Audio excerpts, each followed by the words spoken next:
dasar negara sekaligus ideologi bangsa Indonesia.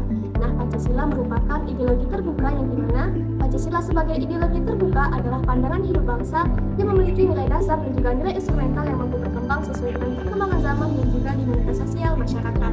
Nah, Pancasila sebagai ideologi terbuka artinya Pancasila itu mampu untuk berkembang mengikuti perkembangan zaman, pengetahuan, teknologi, dan juga perkembangan kehidupan sosial masyarakat.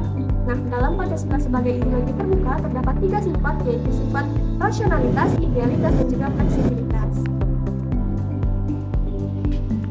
Yang pertama, rasionalitas. Pancasila didasarkan pada pemikiran yang logis dan dapat diterima oleh akal sehat. Pancasila merupakan hasil dari refleksi yang mendalam atas budaya, sejarah, dan perkembangan kebutuhan dari Indonesia. Dengan rasionalitas, Pancasila dapat dikaji dan diinterpretasikan berdasarkan perkembangan ilmu pengetahuan dan teknologi, tanpa menghilangkan esensinya. Yang kedua, idealitas. Sebagai idealitas, Pancasila mengandung cita-cita luhur yang ingin dicapai bangsa Indonesia, seperti keadilan sosial, persatuan, dan kesejahteraan rakyat. Nilai-nilai Pancasila ini sebagai pedoman dan juga pembangunan nasional. Dalam hal ini juga sebagai arah kehidupan berbangsa dan bernegara. Idealitas ini dalam Pancasila tetap relevan dalam menghadapi tantangan perkembangan zaman. Yang ketiga, Pancasila memiliki sifat fleksibilitas. Sifat ini memungkinkan Pancasila untuk tetap berkembang mengikuti perkembangan zaman dan mengikuti perubahan sosial, politik, maupun ekonomi. Contoh penerapan Pancasila sebagai ideologi terbuka. Yang pertama itu menghormati keberagaman agama, budaya, adat istiadat, serta pandangan hidup masyarakat Indonesia.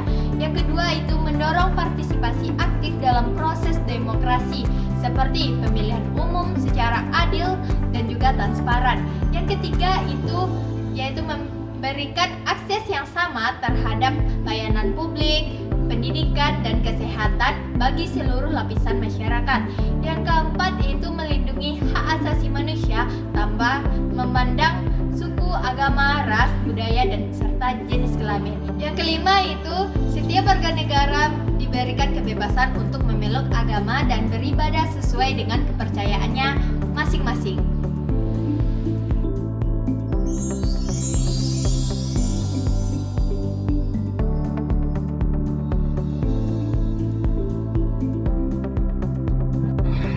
Sila pertama yakni sila ketuhanan yang Maha Esa.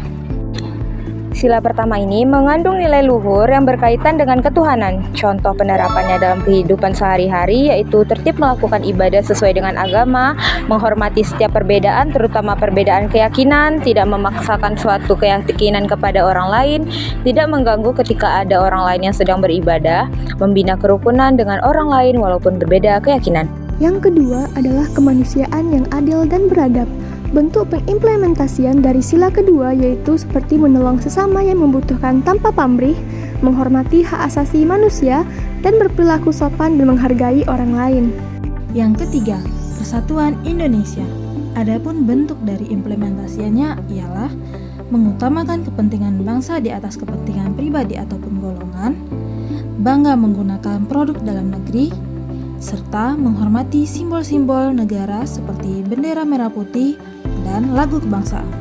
Yang keempat, kerakyatan yang dipimpin oleh hikmat kebijaksanaan dalam permusyawaratan perwakilan. Sila keempat ini mengandung nilai demokrasi, musyawarah untuk mencapai mufakat. Contoh penerapan dalam kehidupan sehari-hari, yaitu mendahulukan kepentingan bersama daripada kepentingan pribadi, tidak memaksakan kehendak kepada orang lain, mengambil keputusan secara musyawarah, memberikan suara saat pemilihan umum, dan yang terakhir adalah menerima dan melaksanakan keputusan yang diperoleh dari musyawarah dengan ikhlas dan tanggung jawab.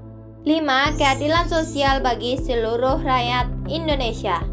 Yang pertama itu bersikap adil terhadap sesama dalam kehidupan sehari-hari. Yang kedua, membantu masyarakat yang kurang mampu melalui kegiatan sosial seperti memberikan kebutuhan pangan, pendidikan, dan kesehatan. Yang ketiga, tidak melakukan korupsi, kolusi, dan nepotisme. Yang keempat, mendukung pemerataan pembangunan dan kesejahteraan bagi seluruh rakyat. Maka dari